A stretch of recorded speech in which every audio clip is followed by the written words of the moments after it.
எண்ணம் எப்படி இருக்கணும், நம்முடைய சிந்தனை எப்படி இருக்கணும். நினைவுகள் கூட கலவரமாக ஓட அனுமதிக்க கூடாது. அவைகள் கட்டுப்படுத்தப்பட்டு கிறிஸ்துவுக்கு கீழ்ப்படியே சிறைப்படுத்தப்பட வேண்டும். அவைகள் பரிசுத்த காரியங்களின் மேல் வைக்கப்படட்டும். அப்போது கிறிஸ்துவின் கிருபையினால் அந்த எண்ணங்கள் தூய்மையும் உண்மையுமாக இருக்கும்.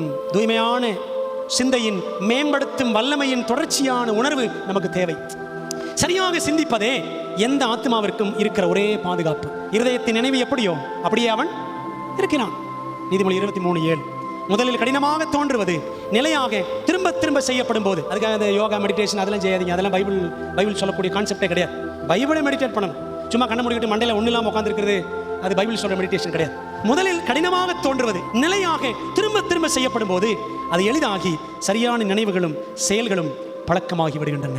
சுகப்படுத்தும் மொழி மினிஸ்டர் ஆஃப் ஹீலிங் பக்கம் 474 475 வாசி. ரைட் திங்கிங் அப்படின்னு ஒரு சட்டம் கொடுத்திருக்காரு. 10வது கட்டளை.